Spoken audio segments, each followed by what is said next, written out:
ASM പരീക്ഷയുമായി ബന്ധപ്പെടുത്തി നടത്തുന്ന question series ആണ്. അതിൽ ആദ്യത്തെ ചോദ്യം നോക്കി, എല്ലാവരും എന്നോടൊപ്പം ആ ചോദ്യം ഒന്ന് ചെയ്തു നോക്കണേ. അപ്പോൾ പരീക്ഷ എടുത്തു, നമ്മളെല്ലാവരും ഒന്ന് എന്ത് ചെയ്തു, കാര്യമായിട്ട് ആ ചോദ്യങ്ങളൊക്കെ ചെയ്തു നോക്കുക. നമ്മൾ കുറേ സീരീസ് ചെയ്തിട്ടുണ്ടായിരുന്നു. ഇപ്പോൾ ടോപ്പിക്കിൽ നിന്ന് പല ടോപ്പിക്കും നിങ്ങൾ ടോപ്പിക്ക് കവർ ചെയ്താണ് ചോദ്യങ്ങളെല്ലാം ചെയ്യുന്നത്. അപ്പോൾ നിങ്ങൾ ആ ക്ലാസ്സുകൾ കാണുന്നവരാണെങ്കിൽ നിങ്ങൾക്ക് വളരെയധികം ഉപകാരപ്പെടും. നോക്കി, അതിൽ ആദ്യത്തെ ചോദ്യം, none of the students dash their assignments. None of the students dash their assignments. തന്നിരിക്കുന്ന ചോദ്യം കണ്ടല്ലോ.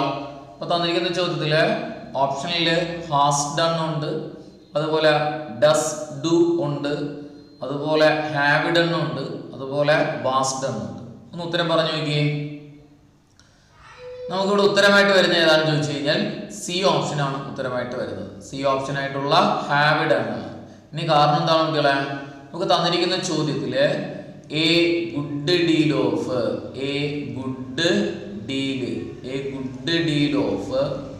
അതുപോലെ A great deal of, A good deal of, അതുപോലെ അടുത്ത് വരുന്ന വാക്കാണ് മോസ്റ്റ് ഓഫ്, അതുപോലെ ലോട്ട് ഓഫ്, അതുപോലെ half of, most of, lot of, half of, അതുപോലെ പ്ലെന്റി ഓഫ്. വാക്കുകൾ പഠിച്ച് A good deal of, a great deal of, most of, lot of, half of, plenty of. അതുപോലെ അടുത്ത് വരുന്ന വാക്കാണ് സം ഓഫ്. അതുപോലെ അടുത്ത് വരുന്ന വാക്കാണ് none of. Some of, none of. അടുത്ത് വരുന്ന വാക്ക് ആള്, അതുപോലെ ആൾ ഓഫ്.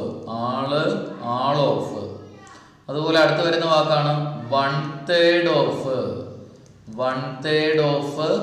അതുപോലെ 2/3 ഓഫ്. വാക്കുകളൊന്ന് പറഞ്ഞാൽ നോക്കില്ലേ, ഏതൊക്കെയായിരുന്നു വാക്കുകള്? A good deal of, a great deal of, most of, lot of, half of, plenty of, some of, അതുപോലെ none of, all, all of, 1/3 of, 2/3 of. ഈ വാക്കുകൾ കഴിഞ്ഞിട്ട് തന്നിരിക്കുന്ന സബ്ജക്റ്റ് നോക്കുക. സബ്ജക്റ്റ് കൗണ്ടബിൾ നൗണുകളാണെങ്കിൽ, എണ്ണാൻ കഴിയുന്ന നാമങ്ങളാണെങ്കിൽ വരുന്ന ഉത്തരം പ്ലൂറൽ വെർബായിരിക്കും. വരുന്ന ഉത്തരം എന്തായിരിക്കണം? പ്ലൂറൽ വെർബും. എന്നാൽ ഈ വാക്കുകൾ കഴിഞ്ഞിട്ട് അൺകൗണ്ടബിൾ നൗണാണ് വരുന്നതെങ്കിൽ, എണ്ണാൻ കഴിയാത്ത നാമങ്ങളാണ് വരുന്നതെങ്കിൽ തുടർന്ന് വരുന്ന വെർബ് സിംഗുലാർ വെർബും ആയിരിക്കും. അപ്പൊ ഏതൊക്കെയായിരുന്നു വാക്കുകള്?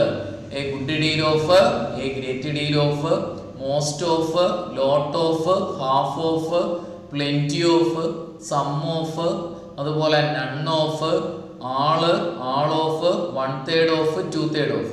പ്ലസ് കൗണ്ടബിൾ നൗൺ, എണ്ണാൻ കഴിയുന്ന നാമങ്ങളാണെങ്കിൽ തുടർന്ന് വരുന്ന വെർബ് പ്ലൂറൽ വെർബും. എന്നാൽ എണ്ണാൻ കഴിയാത്ത നാമങ്ങളാണെങ്കിൽ തുടർന്ന് വരുന്ന സിംഗുലാർ. നമുക്ക് ചോദ്യം നോക്കി, ഇവിടെ തന്നിരിക്കുന്ന ചോദ്യം ഏതാണ് കിടക്കുന്നത്? നോക്ക്, നൺ ഓഫ് വരുന്നത്. അത് കഴിഞ്ഞിട്ട് സ്റ്റുഡൻസ് എന്ന് പറഞ്ഞാൽ കൗണ്ടബിൾ ആണ്. കൗണ്ടബിൾ എന്ന് പറഞ്ഞാൽ ഉത്തരം പ്ലൂറലാണ്. Has singular, does singular, was singular, have മാത്രമേ ഉള്ളൂ പ്ലൂറൽ. അപ്പൊ നമുക്ക് ഹാവ് ഡൺ ഉത്തരമായിട്ട് വരും. അടുത്ത ചോദ്യം നോക്കി, ചോദ്യം ഇതാണ്. തന്നിരിക്കുന്ന സെന്റൻസിൽ തെറ്റുണ്ടെങ്കിൽ തിരുത്താനാണ് ചോദിച്ചിരിക്കുന്നത്. വൺ ഓഫ് മൈ എ പാർട്ടാണ്, അല്ലെങ്കിൽ ഏത് പാർട്ടാണ് തെറ്റ് എന്നാണ് ചോദിച്ചിരിക്കുന്നത്. ഏത് പാർട്ടാണ് തെറ്റ് എന്നാണ് ചോദിച്ചിരിക്കുന്നത്. One of my A part, അവിടെ തെറ്റുണ്ടോ എന്ന് ചോദിച്ചിട്ടുണ്ട്. അതുപോലെ teachers leave B part, next door C part, no my and എന്ന് പറയുന്നത് തേർഡ് പാർട്ട്. ഇത് ഏത് പാർട്ടാണ് തെറ്റ്? ഐഡന്റിഫൈ ദ, അല്ലെങ്കിൽ സ്പോട്ട് ദ എറർ പാർട്ടാണ് ചോദ്യം. നമുക്ക് ഉത്തരമായിട്ട് വരുന്നത് ഏതാണ്? ബി പാർട്ടാണ് ഉത്തരമായിട്ട് വരുന്നത്. അറിയാം, കാരണം എന്താ? പഠിച്ച അറിവുള്ളൊന്ന് വൺ ഓഫ്, അതുപോലെ either of, one of, either of, അതുപോലെ neither of, one of, either of, neither of, each of, അതുപോലെ every one of, each of, every one of. ഈ വാക്കുകൾ കഴിഞ്ഞിട്ട് തുടർന്ന് വരുന്ന സബ്ജക്റ്റ് നോക്കണം.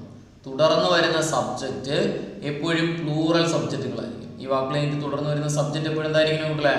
One of, either of, neither of, each of, every one of plus plural subject. എന്നാൽ verb എന്തായിരിക്കണം? Singular verb ആയിരിക്കണം. തുടർന്ന് വരുന്ന വെർബ് സിംഗുലാർ ആയിരിക്കണം. ഏതൊക്കെ വാക്കുകൾ? One of, either of, neither of, each of, every one of plus plural subject plus singular verb. കണ്ടല്ലോ? ഇവിടെ നോക്കി, വൺ ഓഫ് വരുന്ന സെന്റൻസ് ആണ്. അത് കഴിഞ്ഞ് ടീച്ചേഴ്സ് എന്ന് പറയുന്നത് പ്ലൂറൽ ആണ്. ലിവ് എന്ന് പറയുന്നത് വെർബ് V1, അത് പ്ലൂറൽ വെർബാണ്. അപ്പൊ പ്ലൂറൽ വരാൻ പാടുണ്ടോ? ഇല്ല, നമുക്ക് സിംഗുലാർ വെർബാണ് വരുന്നത്. വെർബ് V1 എന്ന് പറയുന്നത് പ്ലൂറൽ വെർബാണ്. എസ്സിൽ അവസാനിക്കുന്ന വെർബുകൾ സിംഗുലാർ വെർബാണ്. V2 ഫോമിലെ വെർബ് സിംഗുലാറുമാണ്, അതുപോലെ പ്ലൂറലും. ഓർമ്മയിലിരിക്കണേ, വെർബ് V1 പ്ലൂറൽ വെർബാണ്. എസ്സിൽ അവസാനിക്കുന്ന വെർബ്, അതായത് വാക്സ്, ഈറ്റ്സ്, സിങ്സ് എന്നൊക്കെ വരുന്ന വെർബുകളെല്ലാം സിംഗുലാർ ആണ്. V2 ഫോമിലെ വെർബ് എല്ലാം പ്ലൂറലാണ്. ഇവിടെ V1 ആണ്, അത് പ്ലൂറൽ വരാൻ പാടില്ല. അപ്പോൾ ലിവ്സ് ആണ് അവിടെ വരേണ്ടിയിരുന്നത്, അതുകൊണ്ടാണ് അത് തെറ്റ്. ഓക്കെ, അടുത്ത ചോദ്യം നോക്കിയേ. My aunt or my uncle, my aunt or my uncle dash by train today. കണ്ടല്ലോ? അവിടെ ഏതുണ്ട്? നമുക്ക് ആർ അറൈവിംഗ് ഉണ്ട്, ഈസ് അറൈവിംഗ് ഉണ്ട്, അതുപോലെ വെയർ അറൈവിംഗ് ഉണ്ട്, അതുപോലെ വാസ് അറൈവിംഗ് ഉണ്ട്. ഏതാണ് ഉത്തരം കുട്ടികൾ എന്ന് പറഞ്ഞു നോക്കിയേ. നമുക്കവിടെ ഉത്തരമായിട്ട് വരുന്നത് ബി ഓപ്ഷൻ ആണ്. ഈസ് അറൈവിംഗ് ആണ് ഉത്തരമായിട്ട് വരുന്നത്. കാരണം എന്താ? രണ്ട് വ്യത്യസ്ത സബ്ജക്റ്റുകളെ എയ്തർ ഓർ, ഏതൊക്കെ വാക്കുകളുണ്ട്? എയ്തർ ഓർ, അതുപോലെ നൈദർ നോർ, അതുപോലെ നോട്ട് ഓൺലി ബട്ട് ആൾസോ,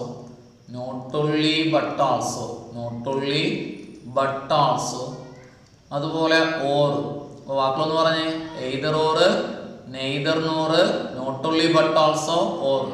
ഇതിലേതെങ്കിലും സബ്ജക്റ്റ് അല്ലെങ്കിൽ ഈ വാക്കുകൾ വെച്ചിട്ട് രണ്ട് സബ്ജക്റ്റിനെ ബന്ധിപ്പിച്ചാൽ സെക്കൻഡ് സബ്ജക്റ്റിന്റെ സിംഗുലാർ പ്ലൂറൽ അനുസരിച്ച് ഉത്തരം. Prefer second subject.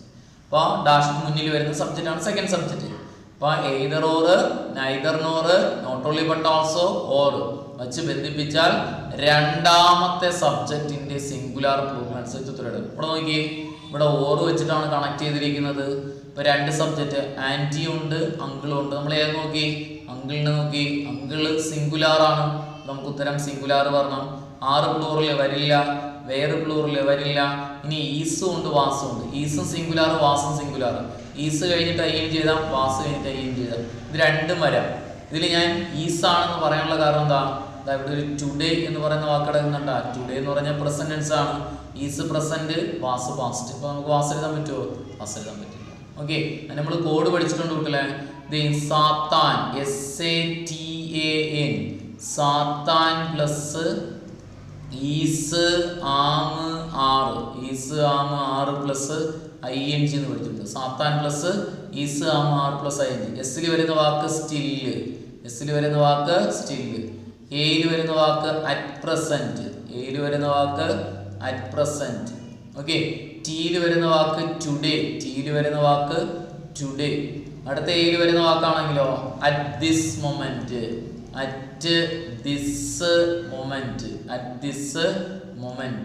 എന്നിൽ വരുന്ന വാക്കാണെങ്കിലോ നൗ, നൗ, അതേപോലെ റൈറ്റ് നൗ. ഇതിൽ ഈ വാക്കുകൾ വന്നിട്ടുണ്ടെങ്കിൽ ഉത്തരം എന്തായിരിക്കണം? Is am are plus ING. ഈ വാക്കുകൾ വരുന്ന സെൻസ് പ്രസന്റ് കണ്ടിന്യൂസ് ആയിരിക്കും. Is am are plus ING.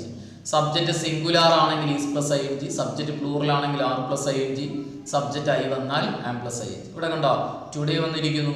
ഇപ്പൊ ഈസ് വരാം, ആം വരാം, ആർ പ്ലസ് ING. ഈസ് വരുന്ന ഒരു ഓപ്ഷനേ ഉള്ളൂ. നമുക്ക് അങ്ങനെ വേണമെങ്കിലും ചിന്തിക്കാം. ഓക്കെ, നമുക്ക് ഈ കോൺകോഡിന്റെ ഈ ഒരു റൂൾ അറിഞ്ഞൂടായെങ്കിലും നമുക്ക് ഈ ഒരു വാക്ക് വെച്ചിട്ട് ടുഡേ വെച്ചിട്ട് ഉത്തരം വേണമെങ്കിൽ എഴുതാം.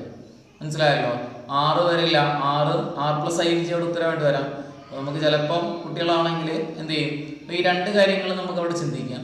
ഇതിൽ നമുക്ക് ഇത് തന്നെ എഴുതാനുള്ള കാരണം എന്താ? നമ്മൾ കോൺകോഡിന്റെ റൂൾ കൊണ്ടൊന്ന് ചിന്തിച്ചാൽ മതി, അല്ലേ? നോക്കി അവിടെ ഉത്തരം വരും. അല്ല, അർത്ഥം എടുത്ത് ചെയ്യുന്നവരാണെങ്കിൽ അങ്ങനെയും ചെയ്യാം. എൻ്റെ ആൻറ്റി അല്ലെങ്കിൽ അങ്കിൾ, ഇപ്പൊ രണ്ടിൽ ആരെങ്കിലും ഒന്നാണ് ഉദ്ദേശിക്കുന്നത്. സിംഗുലർ. അടുത്ത ചോദ്യം നോക്കി. few boys dash few boys come for the meeting. കണ്ടല്ലോ. അപ്പോൾ ക്വസ്റ്റ്യൻ ടാഗാണ്. ഡു ദേ ഉണ്ട്, ഡിഡിൻറ്റ് ദേ ഉണ്ട്, അതുപോലെ ഡോണ്ട് ദേ ഉണ്ട്, ഡിഡ് ദേ ഉണ്ട്. നമുക്ക് നോക്കി, നമുക്ക് തന്നിരിക്കുന്ന ചോദ്യം ഏതാ?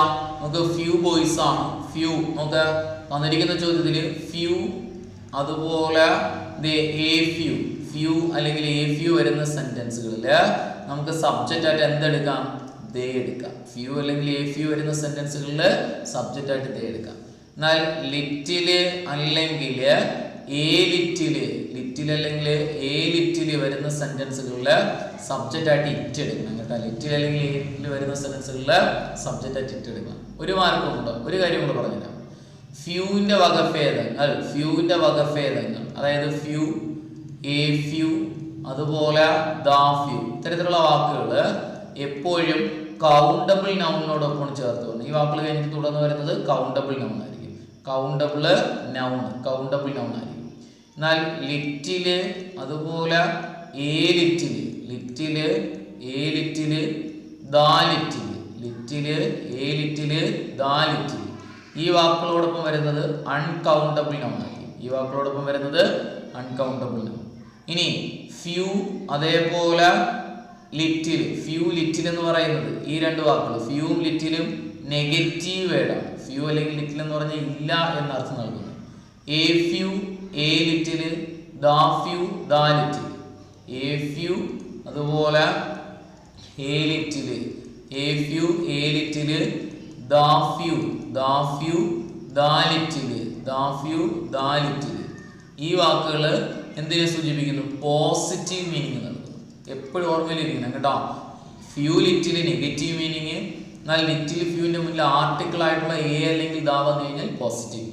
ഇവിടെ നോക്കിയാണെങ്കിൽ ഫ്യൂ ബോയ്സ് വന്നിരിക്കുന്നു. ഫ്യൂ വരുന്നോട് സെന്റൻസ് നെഗറ്റീവ് ആണ്. ഫ്യൂ ബോയ്സിന് വരെ നമുക്ക് എന്ത് സബ്ജക്റ്റ് എടുക്കാം? ദേ എടുക്കാം. ഇനി കമ്മാണ്, ഓക്സിലറി വെർബ് ഇല്ല, കണ്ടെത്തണം. ഓക്സിലറി വെർബ് ഇല്ലാത്ത സെന്റൻസ് ആണെങ്കിൽ ഓക്സിലറി എങ്ങനെ കണ്ടെത്താം? വെർബ് V1 ആണെങ്കിൽ ഡു വെച്ച് ടാഗ് ചെയ്യുക. വെർബ് എസ്സിൽ അവസാനിക്കുന്ന വെർബുകളാണെങ്കിൽ ഡെസ് വെച്ച് ടാഗ് ചെയ്യുക. ഇനി വെർബ് V2 ആണെങ്കിൽ എന്ത് വെച്ച് ടാഗ് ചെയ്യുക? ഡിഡ് വെച്ച് ടാഗ് ചെയ്യുക. ഇവിടെ നമുക്ക് കമ്മാണ്. കമ്മ്, കെയിം, കമ്മെന്നാണ്. സോറി, കമ്മല്ല, കെയിമാണ് ഇവിടെ കിടക്കുന്നത്. കെയിം എന്ന് പറഞ്ഞതോ V2. കമ്മിന്റെ 3 രൂപ ഏതാ? കമ്മ്, അതേപോലെ V2 കെയിം, മൂന്നാമത്തത് കമ്മ് തന്നെയാണ്. അപ്പോൾ നമുക്ക് കെയിമാണ് കിടക്കുന്നത്. കെയിം V2 ആണ്. V2 ഞാൻ ഡിഡ് എടുക്കണം. അപ്പം അതിന് പകരം എന്തെടുക്കാം? ഡിഡ്. സെന്റൻസ് നെഗറ്റീവ് ആണ്. അപ്പോൾ നമ്മൾ പോസിറ്റീവ് ടാഗ് എടുക്കാം. പോസിറ്റീവ് ടാഗിന്റെ ഇക്വേഷൻ എങ്ങനെയാണ് നോക്കില്ലേ? Auxiliary verb plus subject plus question mark. ഇവിടെ നമുക്ക് ഓക്സിലറി ഡിഡ് കിട്ടി, സബ്ജക്റ്റ് ദേ കിട്ടി, ഡിഡ് ദേ. ഡി ഓപ്ഷൻ ആണ് ഉത്തരമായിട്ട് വരുന്നത്. ഡിഡ് ദേ, ഡി ഓപ്ഷൻ ഉത്തരമായിട്ട് വരുന്നത്. അടുത്ത ചോദ്യം നോക്കി. She made dash attempt to cross the bridge. Article ഉപയോഗിക്കാനാണ്. ഇവിടെ നോക്കി, നമുക്ക് ഇവിടെ ഉത്തരമായിട്ട് വരുന്നത് ഇവിടെ അറ്റംപ്റ്റ് ഉച്ചരിക്കുമ്പോൾ ആ എന്ന് പറയുന്ന സ്വരാക്ഷരത്തിലാണ് തുടങ്ങിയത്. അതുകൊണ്ട് നമുക്ക് അവിടെ ഉത്തരം ഏത് വരുന്നു? ആൻ അറ്റംപ്റ്റ് അല്ലേ? ഒരു വാക്ക് ഉച്ചരിക്കുമ്പോൾ മലയാളത്തിലെ സ്വരാക്ഷരത്തിൽ ഉച്ചാരണം തുടങ്ങിക്കഴിഞ്ഞാൽ, ഒരു വാക്ക് ഉച്ചരിക്കുമ്പോൾ അത് ഉച്ചാരണത്തിന്റെ ആദ്യത്തെ മലയാള അക്ഷരം നോക്കണം. സ്വരാക്ഷരത്തിലാണെങ്കിൽ അതിന്റെ ഫ്രണ്ടിൽ എന്ത് ചേർത്ത് പറയുക? ആൻ ചേർക്കുക. അങ്ങനെ അല്ലെങ്കിൽ എ ചേർക്കുക. അറ്റംപ്റ്റ് ഉച്ചാരണത്തിന്റെ ആദ്യത്തെ മലയാള അക്ഷരം ആയാണ്. അതുകൊണ്ട് ആൻ അറ്റംപ്റ്റ് ഉത്തരമായിട്ട് വരും. അടുത്ത ചോദ്യം നോക്കി. Dash man in red shirt. കണ്ടല്ലോ തന്നിരിക്കുന്ന ചോദ്യം. ഇവിടെ നമുക്ക് തന്നിരിക്കുന്നതിലെ ദി ആർട്ടിക്കിൾ ആണ്. ദായുണ്ട്, ആൻ ഉണ്ട്, ലിറ്റിൽ ഉണ്ട്, എ ഫ്യൂ. ഏത് വരുന്നു? The man. The man in red shirt. ഒരു കാര്യം എടുത്തു പറഞ്ഞു കഴിഞ്ഞാൽ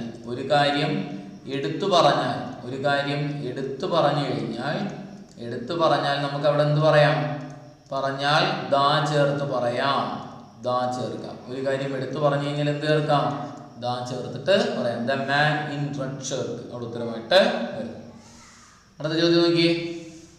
if you eat too much you dash ഇൽ. ഇഫ് ക്ലോസ് ആണ്. അപ്പോൾ നമുക്ക് ഈറ്റ് എന്ന് പറയുന്നത് V1 ആണ്. ഇഫ് കഴിഞ്ഞിട്ട് V1 അല്ലെങ്കിൽ എസ്സിൽ അവസാനിക്കുന്ന വെർബ് അല്ലെങ്കിൽ ഓക്സിലറീസ് ആയിട്ട് ഏതൊക്കെ വരാൻ പറ്റില്ല? ഈസ്, ആം, ആറ്, അതുപോലെ ഡു, ഡസ്, അതുപോലെ ഹാസ്, അതുപോലെ ഹാവ്. ഇതിൽ ഏതെങ്കിലും ഒന്ന് വന്നിട്ടുണ്ടെങ്കിൽ മറുഭാഗത്ത് വില്ല്, ഷാള്, ക്യാന്, അതുപോലെ മേ. വില്ല്, shawl, can, may plus V1 ഉത്തരം. ഇഫ് കഴിഞ്ഞിട്ട് വെർബ് V2 അല്ലെങ്കിൽ ഡിഡ് ആണ് വരുന്നത്, അല്ലെങ്കിൽ വാസ് ഓർ വെയർ ആണ് വരുന്നതെങ്കിൽ മറുഭാഗത്ത് ഉത്തരം ഏതാണ്? വുഡ്, അതുപോലെ ഷുഡ്, അതുപോലെ കുഡ്. വുഡ്, ഷുഡ്, കുഡ്, അതുപോലെ മൈറ്റ് പ്ലസ് V1. ഇഫ് കഴിഞ്ഞിട്ട് ഹാഡ് പ്ലസ് V3 ആണ് വരുന്നതെങ്കിൽ മറുഭാഗത്ത് വുഡ്, ഷുഡ്, കുഡ്, മൈറ്റ്. ഇതിൽ ഏതെങ്കിലും ഒരു auxiliary plus have plus V3 അവിടെ ഉത്തരമായിട്ട് വരും. ഓക്കെ, നമുക്ക് നോക്കിയേ. ഇവിടെ ഈറ്റ് V1 ആണ്, അപ്പോൾ വിൽ പ്ലസ് V1 വരാം, ഷാൾ പ്ലസ് V1 വരാം, ക്യാൻ പ്ലസ് V1 വരാം, മേ പ്ലസ് V1 വരാം. അപ്പോൾ നമുക്ക് വില്ല് വരുന്ന ഒരൊറ്റ ഓപ്ഷനേ ഉള്ളൂ, വിൽ ബി. ബി എന്ന് പറയുന്നത് V1 എന്നാണ് അറിയുന്നത്. വിൽ ബി എന്ത് ചെയ്യുന്നു ഇവിടെ ഇല്ലെന്ന് വരുന്നു. ബി എന്ന് മീൻസ് V1 എന്ന അർത്ഥത്തിൽ പറയും. അടുത്ത ചോദ്യം നോക്കിയേ. Political leaders should think of the people dash they are accountable. കണ്ടല്ലോ, റിലേറ്റീവ് പ്രൊനൗൺ ആണ്. ഇവിടെ നമുക്ക് ഉത്തരമായിട്ട് വരുന്നത് ടു ഹൂം. ടു ഹൂ ഉണ്ട്, ടു ഹൂം ഉണ്ട്, ഹൂ ഉണ്ട്, വിച്ച് ഉണ്ട്. ഏതാണ് ഉത്തരം ചോദിച്ചു കഴിഞ്ഞാൽ ടു ഹൂം ആണ് ഉത്തരമായിട്ട് വരുന്നത്. കാരണം എന്താ? ഒരു പേഴ്സണെ സൂചിപ്പിക്കുന്ന സെന്റൻസ്, ഒരു വ്യക്തിയെ സൂചിപ്പിക്കുന്ന സെന്റൻസ് ഡാഷ് കഴിഞ്ഞിട്ട് തൊട്ടടുത്തായിട്ട് ഓക്സിലറി വെർബ് അല്ല എങ്കിൽ മെയിൻ വെർബ്, ഓക്സിലറി അല്ലെങ്കിൽ മെയിൻ വെർബ് വന്നിട്ടുണ്ടെങ്കിൽ ഒരു വ്യക്തിയെ സൂചിപ്പിക്കുന്ന സെന്റൻസ് ഡാഷ് കഴിഞ്ഞിട്ട് ഓക്സിലറി അല്ലെങ്കിൽ മെയിൻ വെർബാണ് വരുന്നതെങ്കിൽ നമുക്ക് അവിടെ എന്തെഴുതാം മക്കളെ? ഹൂ ഉത്തരമായിട്ട് എഴുതാം. എന്തെഴുതാം? ഹൂ എഴുതാം. ഇനി ഒരു ഇത് ചെയ്യുന്നൂടെ പേഴ്സണെ സൂചിപ്പിക്കുന്ന സെന്റൻസ്, ഒരു പേഴ്സണെ സൂചിപ്പിക്കുന്ന സെന്റൻസ് ഡാഷ് കഴിഞ്ഞിട്ട് ഒരു പ്രോനൗൺ ആണ് വരുന്നതെങ്കിൽ, പ്രോനൗൺ എന്ന് പറഞ്ഞാൽ നാമത്തിന് പകരം ഉപയോഗിക്കുന്ന വാക്ക്, അതായത് I, we, you, he, she, it, they. Okay, ഇങ്ങനെയുള്ള വാക്കുകൾ വല്ലതും ആണെങ്കിൽ നമുക്ക് അവിടെ എന്തെഴുതാം? ഹൂം ഉത്തരമായിട്ട് എഴുതാം. ഏതെഴുതാടെ? ഹൂം എഴുതാം. ഇനി മൂന്നാമത്തത്, തന്നിരിക്കുന്ന ചോദ്യത്തിൽ സബ്ജക്റ്റ് എന്ത് വന്നാലും കുഴപ്പമില്ല, പക്ഷെ ഡാഷ് കഴിഞ്ഞിട്ട് തൊട്ടടുത്തായിട്ട് ഒരു നൗണാണ് കിടക്കുന്നതെങ്കിൽ ഉത്തരമായിട്ട് വരുന്നത് ഹൂസ് ആണ്. നൗണാണ് കിടക്കുന്നതെങ്കിൽ ഉത്തരം ഹൂസ്. അപ്പൊ എന്ത് സബ്ജക്റ്റ് വരുന്ന സെന്റൻസ് ആയാലും കുഴപ്പമില്ല, ഡാഷിന്റെ നൗണാണ് കിടക്കുന്നതെങ്കിൽ ഹൂസ് ഉത്തരം. ഇനി തിങ്സ്, തിങ്സ് അല്ലെങ്കിൽ ആനിമൽസിനെ സൂചിപ്പിക്കുന്ന സെന്റൻസ്, തിങ്സ് അല്ലെങ്കിൽ ആനിമൽസിനെ സൂചിപ്പിക്കുന്ന സെന്റൻസുകളിൽ ഡാഷ് കഴിഞ്ഞിട്ട് ഓക്സിലറി വെർബ്, മെയിൻ വെർബ് അല്ല എങ്കിൽ പ്രോനൗൺ, ഇതിൽ ഏതെങ്കിലും ഒന്ന് വന്നിട്ടുണ്ടെങ്കിൽ നമുക്ക് ഉത്തരം വിച്ച് എഴുതാം, അല്ല എങ്കിൽ ദാറ്റ് എഴുതാം. വിച്ച് അല്ലെങ്കിൽ ദാറ്റ് ഉത്തരം മറക്കരുത്. അപ്പൊ തിങ്സ് ഓർ ആനിമൽസിനെ സൂചിപ്പിക്കുന്ന സെൻസ്, ഇവിടെ നമുക്ക് ഇവിടെ പേഴ്സണെ സൂചിപ്പിക്കുന്ന സെൻസിനാണ് ഡാഷ് ഇൻറ്റ് ഓക്സിലറി അല്ലെങ്കിൽ മെയിൻ വെർബ്. ഇവിടെയും പേഴ്സണെ സൂചിപ്പിക്കുന്ന സെൻസിനാണ് ഡാഷ് ഇൻറ്റ് പ്രോനൗൺ. ഇവിടെ നമ്മൾ പറഞ്ഞ തിങ്സ് അല്ലെങ്കിൽ ആനിമൽസിനെ സൂചിപ്പിക്കുന്ന സെന്റൻസുകളിൽ ഡാഷ് ഇൻറ്റ് ഓക്സിലറി, മെയിൻ വെർബ്, പ്രോനൗൺ ഇതിൽ ഏതെങ്കിലും ഒന്ന് വന്നാൽ വിച്ച് എഴുതാം, ദാറ്റ് എഴുതാം. രണ്ടിൽ ഏതെങ്കിലും ഒന്നേ കാണുള്ളൂ.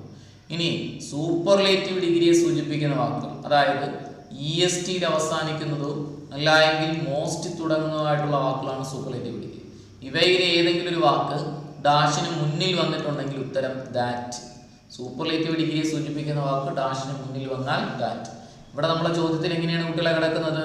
നമ്മുടെ ചോദ്യത്തിൽ കിടക്കുന്ന വാക്കെന്ന് പറയുന്നത് നമുക്ക് പീപ്പിൾ എന്ന് പറയുന്നത് എന്തിനെ സൂചിപ്പിക്കുന്നു? പേഴ്സണെ സൂചിപ്പിക്കുന്നു. പീപ്പിൾ എന്ന് പറയുന്നത് പൊളിറ്റിക്കൽ ലീഡേഴ്സ് എന്ന് പറയുന്നത് എന്ത് പറയും? പേഴ്സണെ സൂചിപ്പിക്കുന്നു, അല്ലെങ്കിൽ പീപ്പിൾ പേഴ്സണെ സൂചിപ്പിക്കുന്നു. ഡാഷിന്റെ തൊട്ടടുത്ത് കിടക്കുന്ന വാക്ക് ദേ ആണ്. ദേ എന്ന് പറയുന്നത് എന്തിനെ സൂചിപ്പിക്കുന്നു? അവിടെ പ്രോനൗൺ ആണ്. അതുകൊണ്ട് ഉത്തരം ഏത് വരുന്നു? ഹൂം അവിടെ ഉത്തരമായിട്ട് എന്ത് വരുന്നു? ഹൂം വരുന്നു. അടുത്ത ചോദ്യം നോക്കി. അടുത്ത ചോദ്യം ഇതാണ്. The bundle is so heavy that I cannot lift it. Use to എന്ത് ചെയ്യുന്നു? Use to instead of so. സോയുടെ സ്ഥാനത്ത് ടു ഉപയോഗിക്കാനാണ് പറഞ്ഞിരിക്കുന്നത്. ഇവിടെ നോക്കി, അതായത് എന്ത് ചെയ്യുന്നു? സോ ദാറ്റ് വരുന്ന സെന്റൻസിൽ സോ ദാറ്റ് മാറ്റിയിട്ട് ടു ഉപയോഗിക്കാനാണ് പറഞ്ഞിരിക്കുന്നത്. അപ്പോൾ ഓപ്ഷനിൽ the bundle is too heavy for me to lift ഓപ്ഷനിലുണ്ട്. അവിടെ നോക്കി ടു വന്നിട്ടുണ്ട്, കണ്ടല്ലോ, ടു വന്നിട്ടുണ്ട്. ടു ഹെവി എന്ത് ചെയ്യുന്നുണ്ട്? ടു ലിഫ്റ്റ് എന്ത് ചെയ്യുന്നു? ടു ഹെവി ടു ലിഫ്റ്റ് എന്ന് പറയുന്നത് ശരിയാണ്. ഇനി ഇവിടെ നോക്കി ടു വന്നിട്ടുണ്ട്, പക്ഷെ ടു വരുന്ന സെന്റൻസിന്റെ മറുഭാഗത്ത് TO2 വരുന്ന സെന്റൻസിന്റെ മറുഭാഗത്ത് ടു വരണം. TO2 വരണം. ഇവിടെ നോക്കി 2 വന്നിട്ടുണ്ട്, മറുഭാഗത്ത് 2 ഒന്നും വന്നിട്ടില്ല, വരില്ല. ഇവിടെ 2 വന്നിട്ടുണ്ട്, മറുഭാഗത്ത് 2 വന്നിട്ടുണ്ട്, വരാം. പക്ഷെ നോട്ട് വരുന്നുണ്ട്, സെൻസ് മീനിങ് വ്യത്യാസം വരുന്നു, തെറ്റാണ്. കാരണം നോട്ട് വേണ്ട, നോട്ട് ചേർക്കേണ്ട കാര്യമില്ല. എന്ത് ചെയ്യുന്നു? കാരണം നോട്ട് 2ന്റെ മീനിങ്ങിനകത്ത് എന്ത് ചെയ്യും? നോട്ട് എന്ന് പറഞ്ഞ അർത്ഥം കൂടെ വരുന്നുണ്ട്. അതുകൊണ്ട് ടു ഹെവി ടു ലിഫ്റ്റ് എന്ന് പറഞ്ഞാൽ ഭയങ്കര പാടാണ് പൊക്കാൻ എന്നാണ്. പിന്നെ നോട്ട് ചേർക്കേണ്ട കാര്യമുണ്ടോ? വേണ്ട. ഇവിടെയും 2 വന്നിട്ടുണ്ട്, പക്ഷേ മറുഭാഗത്ത് 2 വന്നിട്ടില്ല, അതുകൊണ്ട് അത് വരില്ല. നമുക്ക് ഉത്തരമായിട്ട് വരുന്നത് എ ഓപ്ഷനാണ് ഉത്തരമായിട്ട് വരുന്നത്. ഏത് വരുന്നു? എ ഓപ്ഷൻ ഉത്തരമായിട്ട് വരുന്നു. അടുത്ത ചോദ്യം നോക്കിയേ. which one is an example for complex sentence? താഴെ തന്നിരിക്കുന്നതിൽ കോംപ്ലക്സ് സെന്റൻസിന് എക്സാമ്പിൾ ഏതെന്നാണ് ചോദിച്ചിരിക്കുന്നത്. ഒന്നാമത്തത് he is too tired to walk, ഒന്നാമത്തെ ഓപ്ഷൻ. രണ്ടാമത്തെ if you don't work hard you cannot succeed എന്ന് പറയുന്നത് വന്നിട്ടുണ്ട്. മൂന്നാമത്തത് walk quickly or you will not reach the bus stop on time എന്ന് വന്നിട്ടുണ്ട്. taking his umbrella, he went out എന്ന് വന്നിട്ടുണ്ട്. നമുക്ക് ഉത്തരമായിട്ട് വരുന്ന കോംപ്ലക്സ് സെന്റൻസ് ആണ് ചോദിച്ചിരിക്കുന്നത്. നമുക്ക് ഉത്തരമായിട്ട് വരുന്നത് ബി ഓപ്ഷൻ. ഉത്തരമായിട്ട് വരുന്നത് ബി ഓപ്ഷൻ. ഇനി എന്താണ് ഈ കോംപ്ലക്സ്, എന്താണ് സിമ്പിൾ, എന്താണ് കോമ്പൗണ്ട് എന്ന് നോക്കിയോണേ. സിമ്പിൾ സെന്റൻസ് എന്താണെന്ന് ചോദിച്ചു കഴിഞ്ഞാൽ പൂർണ്ണ അർത്ഥമുള്ള സെന്റൻസിന് പറയുന്ന പേരാണ് സിമ്പിൾ. പരീക്ഷയ്ക്ക് അങ്ങനെ ചോദിക്കില്ല. ഇൻസ്പൈറ്റ് ഓഫ്, അതുപോലെ ഡെസ്പൈറ്റ്, അതുപോലെ ING, അതുപോലെ 2+V1, അതുപോലെ ബിസൈഡ്സ്, അതുപോലെ to, അതുപോലെ ഇനഫ് ടു. ഈ വാക്കുകളൊക്കെ വരുന്ന സെന്റൻസ് എല്ലാം സിമ്പിളാണ്. ഒരു സെന്റൻസ് ഇൻസ്പൈറ്റ് ഓഫിൽ തുടങ്ങിയിട്ടുണ്ട്, ഡെസ്പൈറ്റിൽ തുടങ്ങിയിട്ടുണ്ട്, INGയിൽ തുടങ്ങിയിട്ടുണ്ട്, ബിസൈഡ്സിൽ തുടങ്ങിയിട്ടുണ്ട്.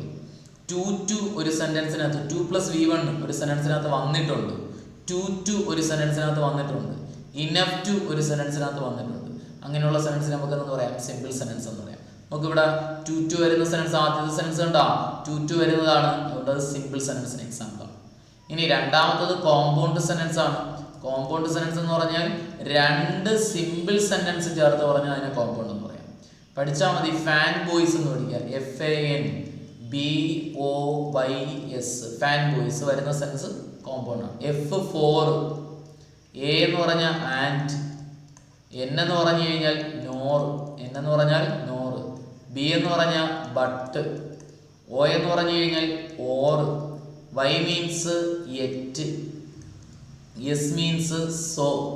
അപ്പോൾ F4, A and, N nor, B but, O or, Y yet, S so. ഈ വാക്കുകൾ വരുന്ന സെന്റൻസ് എന്തായിരിക്കും? കോമ്പൗണ്ട് സെന്റൻസ് ആയിരിക്കും. ഇവിടെ നോക്കി, ഇവിടെ ഓർ വരുന്ന സെന്റൻസ് കണ്ട സി ഓപ്ഷൻ കിടക്കുന്നത്, അതൊരു കോമ്പൗണ്ട് സെന്റൻസിന് എക്സാമ്പിൾ ആണ്. ഇനി എന്താണ് ഈ കോംപ്ലക്സ് സെന്റൻസ്? പൂർണ്ണ അർത്ഥമുള്ള സെന്റൻസ്, അർത്ഥപൂർണ്ണത ഇല്ലാത്ത സെന്റൻസിനെ ചേർത്ത് പറഞ്ഞാൽ കോംപ്ലക്സ് സെന്റൻസ്. ഓക്കെ, അങ്ങനെ കുറേ വാക്കുകളുണ്ട്. അത് നമ്മൾ കോഡൊക്കെ വെച്ചാണ് പഠിക്കുന്നത്. നമ്മളെ ക്ലാസ്സിൽ ഇതിനകത്തുണ്ട്. നോക്കി, അതിൽ ഇഫ് വരുന്ന സെന്റൻസ് കോംപ്ലക്സ് സെന്റൻസ് ആണ്. അൺലെസ് വരുന്ന സെന്റൻസുകൾ കോംപ്ലക്സ് സെന്റൻസ് ആണ്. അസിഫ് വരുന്ന സെന്റൻസ് കോംപ്ലക്സ് സെന്റൻസ് ആണ്. പിന്നെ അതേപോലെ ബിക്കോസ് വരുന്ന സെന്റൻസ് കോംപ്ലക്സ് സെന്റൻസ് ആണ്. ഓക്കെ, ഈ വാക്കുകളൊക്കെ വരുന്ന സെന്റൻസ് എല്ലാം കോംപ്ലക്സ് ആണ്. ഇഫ് വരുന്നുണ്ട്, കോംപ്ലക്സ് ആണ്. ഇനി കോമ്പൗണ്ട് കോംപ്ലക്സ് എന്ന് പറഞ്ഞാലോ, ഫാൻ ബോയ്സിലെയും കോമ്പൗണ്ട്, അതായത് ഒരു ഫാൻ ബോയ്സും കോംപ്ലക്സ് സെന്റൻസിന് നമ്മളൊരു കോഡ് പഠിക്കും, ശബരിയുക്തിയോ ആണ് വാക്കുകൾക്ക് വേണ്ടിയിട്ട്. ആ വാക്കുകൾ കൂടെ ചേർത്ത് വരുന്ന സെന്റൻസിന് പറയുന്ന പേരാണ് കോമ്പൗണ്ട് കോംപ്ലക്സ് സെന്റൻസ്. ഓക്കെ, ഇവിടെ ടേക്കിംഗ് നമുക്ക് ഡി ഓപ്ഷൻ എന്ന് പറയുന്നത് ING തുടങ്ങിയിരിക്കുന്നു, അതൊരു സിമ്പിൾ സെന്റൻസ് ആണ്. നമുക്ക് ഉത്തരമായിട്ട് വരുന്ന ഇഫ് വരുന്ന സെന്റൻസ് ആയതുകൊണ്ട്, ഇഫ് വരുന്ന സെന്റൻസ് കോംപ്ലക്സ് സെന്റൻസ് ആയതുകൊണ്ട് ഇഫ് വരുന്ന ഓപ്ഷൻ ആണ് ഉത്തരമായിട്ട് വരുന്നത്. ഇപ്പോൾ 10 ചോദ്യവും അതുമായി ബന്ധപ്പെട്ട കാര്യമാണ്. ഇപ്പോൾ എല്ലാവരും ഒന്ന് സീരിയസ് ആയിട്ട് തന്നെ പഠിച്ചു നോക്കുക. ഇപ്പോൾ ക്ലാസ്സുകൾ കാണാത്ത കുട്ടികളാണെങ്കിൽ ഒന്ന് എന്ത് ചെയ്യുക, ക്ലാസ്സുകൾ ആ ഏസുമായിട്ട് ബന്ധപ്പെടുത്തി ഇടുന്ന ക്ലാസ്സുകൾ ഒന്ന് ഫോളോ നോക്കിയിട്ട് പോകുന്നത് നല്ലതായിരിക്കും. ടോപ്പിക്കുകൾ അതിനകത്ത് ചെയ്തിട്ടുണ്ട്, വൊക്കാബുലറി ചെയ്തിട്ടുണ്ട്. അത്യാവശ്യം ഒന്ന് കാണുന്നത് നല്ലതായിരിക്കും, വളരെയധികം ഉപകാരപ്പെടും. Okay, thank you. നിങ്ങൾ കിട്ടിയ മാർക്ക് ഒന്ന് കമൻറ്റ് ചെയ്യുക. നിങ്ങൾക്ക് എല്ലാവർക്കും കിട്ടിയ മാർക്കുകൾ ഒന്ന് കമൻറ്റ് ചെയ്യുക. കഴിഞ്ഞ 2 ദിവസം ക്ലാസ് എടുക്കാത്തത് ഞാൻ കുറച്ച് തിരക്കായിപ്പോയി, ക്ലാസ്സുകൾ ഉണ്ടായിരുന്നു. ക്ലാസ്സിൻ്റെ തിരക്കായിപ്പോയി, നല്ല താമസിക്കും, അതുകൊണ്ടാണ് ക്ലാസ്സുകൾ ഇടാത്തത്. അപ്പോൾ ഇനി അങ്ങോട്ട് എന്ത് ചെയ്യുന്നുള്ള വരുന്ന പരീക്ഷാ സമയം വരെയും ക്ലാസ്സുകൾ കാണും. ഓക്കെ, ഒന്ന് ഫോളോ ചെയ്യുക. Okay, thank you.